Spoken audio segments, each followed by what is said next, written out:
Hello friends, welcome to our channel. Today என்ன recipe பார்க்க போகிறோன்னு பார்த்தீங்கன்னா மீன் குழம்பு.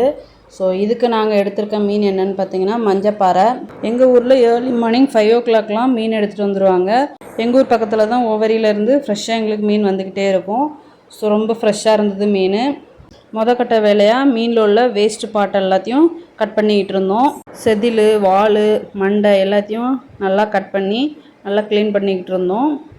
மீன் க்ளீன் பண்ணிகிட்டு இருக்கும்போதே காக்கா, பூனை எல்லாமே வர ஆரம்பிச்சிட்டு அதுகளுக்கு ஏதாவது போடுவோமா அப்படின்னு ஒரு எதிர்பார்ப்போடு நின்றுக்கிட்டு இருந்து வாய்ப்பே இல்லை அப்படின்னு நினச்சிட்டு எங்கள் வேலையை நாங்கள் பார்க்க ஆரம்பிச்சிட்டோம். மீனெல்லாம் நல்லா கழுவி ரெடி பண்ணியாச்சு. வாங்க நான் எப்படி மீன் குழம்பு வைக்கிறேன்னு பார்த்து தெரிஞ்சுக்கோங்க. ஸோ அப்படியே குழம்பு தாளிக்க கருவேப்பிலையும் பறிச்சிட்டு கிளம்பியாச்சு. ஸோ நான் இப்போ வைக்கிற மீன் குழம்பு வந்து எங்கள் ஊர் ஸ்டைலில் மெத்தடில் தான் நான் வைக்கிறேன். ஸோ எங்கள் ஸ்டைலில் மோஸ்ட்லி தேங்காய் இல்லாமல் எந்த குழம்புமே நாங்கள் செய்ய மாட்டோம். ஸோ இப்போது மீன் குழம்புக்கு மசாலா எப்படி அரைக்குதுன்னு பார்த்துடலாம். அதுக்கு ஃபஸ்ட்டு ஒரு மிக்ஸி ஜாரில் ஒரு காமூரி தேங்காய் ஆட் பண்ணியிருக்கோம். ஸோ தேங்காய் ரொம்ப ஆட் பண்ணாலும் குழம்பு நெருன்னு இருக்கும்.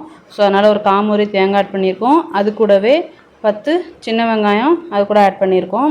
அப்புறம் ஒரு டீஸ்பூன் ஜீரகம் ஆட் பண்ணியிருக்கோம். அப்புறம் அது கூடவே ஒரு டீஸ்பூன் முழு மிளகு ஆட் பண்ணியிருக்கோம். அப்புறம் 1.5 டீஸ்பூன் தனியாத்தூள், 2 டீஸ்பூன் மிளகாத்தூள். எங்கள் வீட்டில் மோஸ்ட்லி தனியாத்தூள், மிளகாத்தூள்னால் தனித்தனியாக தான் வச்சுருப்போம். ஸோ குழம்பு மிளகாத்தூள் அப்படிங்கிறது எங்கள் வீட்டில் கிடையவே கிடையாது. ஸோ இதை வச்சு தான் எல்லா குழம்புமே நாங்கள் செய்வோம். இது கூடவே ஒரு 1/4 டீஸ்பூன் மஞ்சத்தூள் ஆட் பண்ணிக்கலாம். ஸோ இப்போ இது எல்லாத்தையும் தண்ணி ஊற்றி நல்லா மையாக பேஸ்ட் மாதிரி நல்லா அரைச்சி எடுத்து வந்துக்கலாம். அதே நேரம் சைடில் புளி ஒரு பெரிய சைஸ் எலுமிச்சை சைஸ் அளவு புளி ஊற வச்சு வச்சுருக்கேன். 2 எலுமிச்சை சைஸ் இருக்கும். ஸோ அந்த அளவுக்கு நாங்கள் புளி ஊற வச்சு வச்சுருக்கோம். ஸோ இப்போது மசாலா அரைச்சிட்டு வந்துடலாம். நல்லா புளி தண்ணியை ஊற்றி நல்லா மையாக பேஸ்ட் மாதிரி அரைச்சி எடுத்துக்கலாம். ஸோ இப்போ அரைச்சி எடுத்துகிட்டு வந்தாச்சு. ஸோ இந்த பக்கத்துக்கு நல்லா பேஸ்ட் பக்கத்தில் அரைச்சி எடுத்துக்கோங்க. ஸோ இப்போ மசாலா அரைச்சாச்சு, குழம்பு கூட்டிடலாம். இதுக்கு மீனை கழுவி வச்சுருக்கோம்ல, அந்த இதில் நம்ம அரைச்சி வச்ச மசாலாவை அது கூடயே ஆட் பண்ணிக்கலாம். நல்லா புளி தண்ணியை ஊற்றி நல்லா கரைச்சி எந்த பக்குவத்துக்கு வேணுமோ, குழம்பு எந்த பக்குவத்துக்கு வேணுமோ அந்த அளவுக்கு வச்சுக்கலாம். ஸோ நாங்கள் கொஞ்சம் தண்ணியாக தான் வச்சுருப்போம். ஏன்னா இன்னும் நல்லா கொதிக்கணும், மீன் போட்டுக்கனால அதோட பச்சை வாசனை போகிற வரையும் நல்லா கொதிக்க விடுவோம். ஸோ அதனால் கொஞ்சம் தண்ணியாக தான் வச்சுருப்போம் குழம்பு. நல்லா கொதிக்க ஆனால் குழம்பு கட்டியாக வந்துடும். ஸோ புளி தண்ணியெல்லாம் கரைச்சி ஊற்றியாச்சு. இப்போது குழம்புக்கு தேவையான உப்பு ஆட் பண்ணிக்கலாம். உப்பு ஆட் பண்ணி நல்லா குழம்போடு நல்லா கலந்து விட்டுக்கலாம். எல்லாம் ரெடி பண்ணியாச்சு. இப்போ கூட்டி வச்சுருக்க குழம்ப அடுப்பில் வச்சு நல்லா கொதிக்க விடலாம். சிம்மில் வச்சு நல்லா கொதிக்க விடுங்க. அப்போ தான் அதோட பச்சை வாசனைலாம் போய் நல்லா மீனும் நல்லா வெந்து அழகாக வரும். இந்த ஸ்டேஜில் மீடியம் சைஸ் தக்காளி 2 நறுக்கி வச்சுருக்கேன், 4 பச்சை மிளகா, அப்புறம் ஒரு மாங்காய். இந்த மாங்காயில் பாதி தான் ஆட் பண்ணுவோம். ஸோ இப்போ எல்லாத்தையும் நறுக்கி வச்சிடலாம். இதெல்லாம் சேர்க்கும்போது குழம்பு புளிப்பும் காரமாக சேர்ந்து சூப்பராக இருக்கும். குழம்பு இப்போ லைட்டாக கொதி வர ஆரம்பித்தாச்சு. இந்த ஸ்டேஜில் நம்ம நறுக்கி வச்சிருந்த 3த்தையும் ஆட் பண்ணிக்கலாம். ஆட் பண்ணிவிட்டு குழம்ப நல்லா அப்படியே மிக்ஸ் பண்ணி விட்டுக்கலாம். ஸோ கரண்டி யூஸ் பண்ணக்கூடாது. மோஸ்ட்லி நாங்கள் கரண்டி யூஸ் பண்ண மாட்டோம். கரண்டி யூஸ் பண்ணால் மீன் கரைஞ்சிரும்.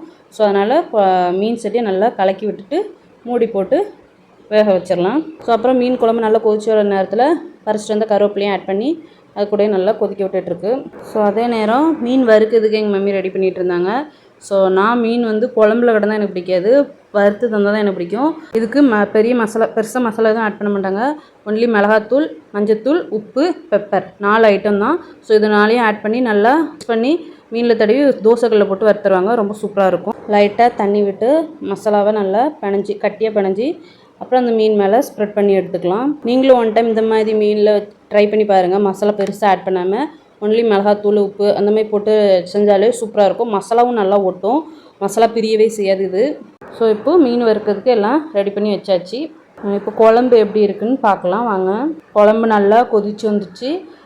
நான் சிம்மில் தான் வச்சு நல்லா கொதிக்க வச்சுக்கிட்டு இருக்கோம். அப்பப்போ இந்த மாதிரி கிளறி விட்டுக்கிட்டே இருங்க. ஸ்பூன் மட்டும் யூஸ் பண்ணவே செய்யாதீங்க. குழம்பு நல்லா வற்றி ரெடி ஆயிடுச்சு.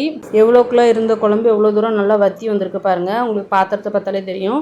ஸோ நல்லா அந்த அளவு நல்லா வற்றி வந்தாச்சு. இப்போ இதுக்கு தாளிப்பு போட்டுடலாம். அதுக்கு ஒரு பேனில் வந்து ஆயில் ஆட் பண்ணி அது கூட கடுகு, கொஞ்சம் சின்ன வெங்காயம் இல்லைன்னா பெரிய வெங்காயம் எது வேணுமோ உங்களுக்கு ஆட் பண்ணிக்கலாம். நாங்கள் பெரிய வெங்காயம் தான் ஆட் பண்ணியிருக்கோம். ஸோ அதை ஆட் பண்ணி நல்லா பொன்னிறமாக வர வரையும் நல்லா வதக்கிக்கலாம்.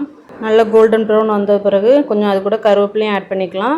ஆட் பண்ணி நல்லா பொரிஞ்சு வந்ததுக்கப்புறமா அதை எடுத்து அப்படியே மீன் குழம்புல ஆட் பண்ணிக்கலாம். ஸோ அதை ஆட் பண்ணும்போது நல்ல ஃப்ளேவர்ஃபுல்லாக இருக்கும். அந்த வெங்காயம் நல்லா பொன்னிறமாக வரும்போது மீன் குழம்புல ஆட் பண்ணும்போது நல்லா ஃப்ளேவர் சூப்பராக இருக்கும். அந்த மணத்திலே அந்த குழம்பு அப்படியே சாப்பிட்றலாம் போல இருக்கும்.